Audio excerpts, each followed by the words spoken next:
buenos días. En este reportaje se abordará el tema de corrupción en México, pero para que se pueda entender mejor, primero vamos a definir la palabra corrupción.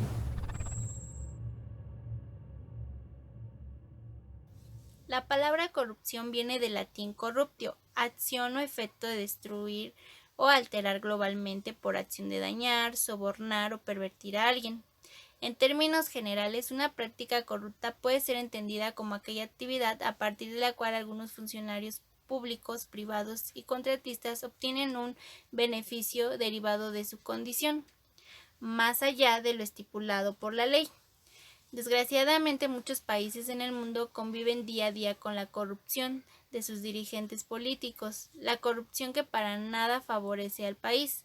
En la última década, ya sea por el avance tecnológico o por la presión que ejercen los medios de comunicación, se han destapado muchísimos casos de corrupción, dejando en entredicho el que existan representantes políticos que no lo hagan. La corrupción es un factor cultural que se genera desde las esferas social, económica y política.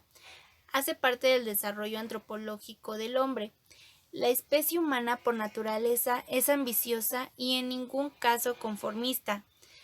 El individuo necesita cada vez más cosas, ya sea poder, dinero, cariño, y nunca es suficiente. Muy bien, ya definimos lo que es corrupción y ahora es momento de centrarnos en la corrupción en México.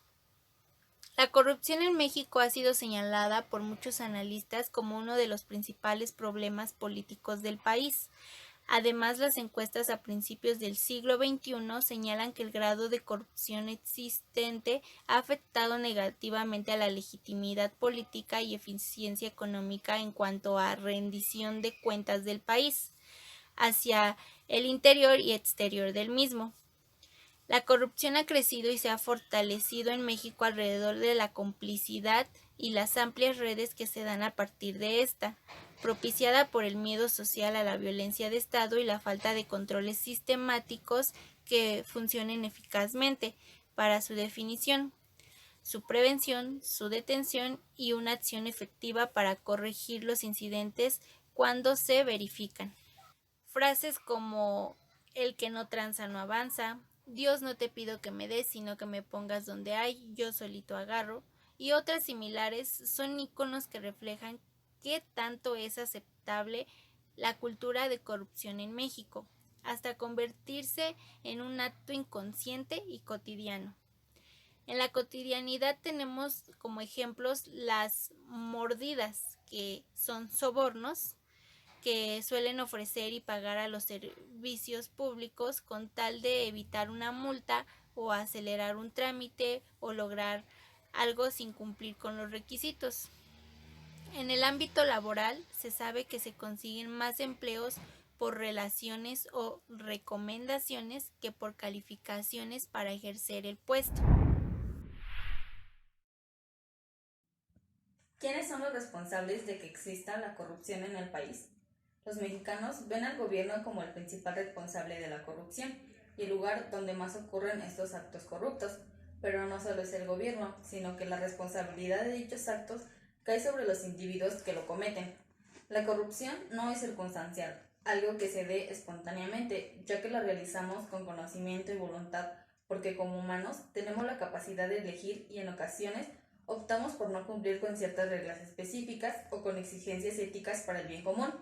Recordemos que las sociedades creamos reglas para la convivencia y así alcanzar valores como la igualdad, la justicia, entre otros. El tema de la corrupción en México se arraiga más en nuestras conversaciones y en nuestra vida cotidiana, aunque se ha normalizado y hay personas que les interesa sacar adelante a nuestro país de este problema.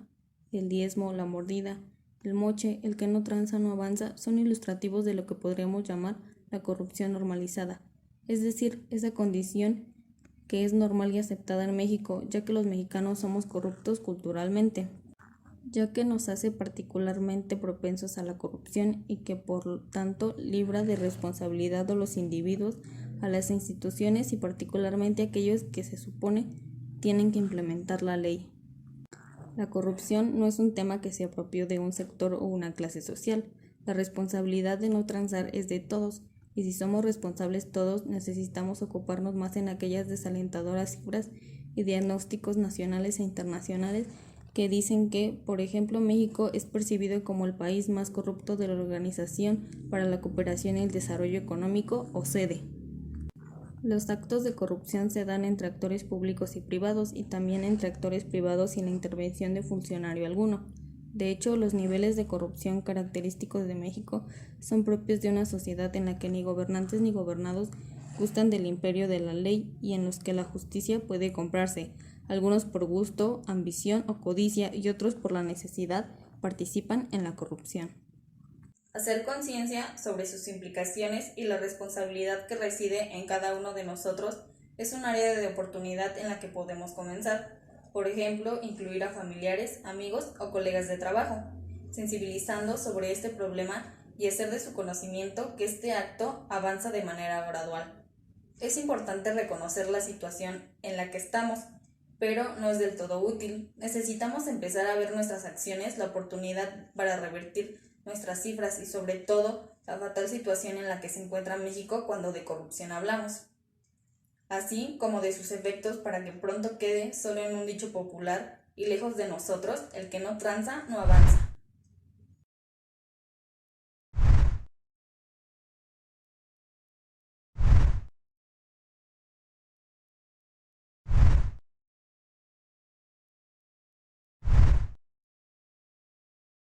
Por otra parte, sabemos que la corrupción se vive en el día a día. No existe alguna fecha en especial para que ésta se pueda llevar a cabo. También podemos decir que se encuentra en todos lados, como en instituciones gubernamentales, ministerios públicos, en juzgados, en las escuelas, en las calles e incluso en las mismas empresas donde uno labora.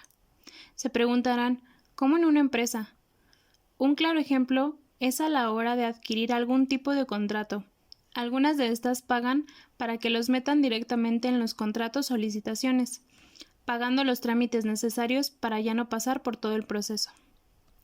Estas corrupciones ocurren de manera más común por gente con mayor poder, como por ejemplo, cuando hay elecciones se han escuchado casos de candidatos que ofrecen dinero a la gente para comprar sus votos. Gente que le da mordidas a los policías para evitar que los infraccionen. Gente con dinero ha llegado a comprar jueces para así nunca pisar la cárcel. En las escuelas los alumnos sobornan a los maestros para que les pongan calificaciones aprobatorias, y también los maestros les piden dinero a los alumnos para pasarlos. Y se han sabido casos de favores del gobierno para no pagar impuestos. Con toda esta información de la cual nos hemos empapado, pudimos llegar a la conclusión de que la corrupción es el abuso de posición organizacional para obtener beneficios de manera ilegítima. También la gente actualmente está muy consciente de quiénes están involucrados en estos movimientos sucios, como los políticos, los maestros, los policías, empresas, estudiantes o incluso los mismos ciudadanos se llegan a ver involucrados.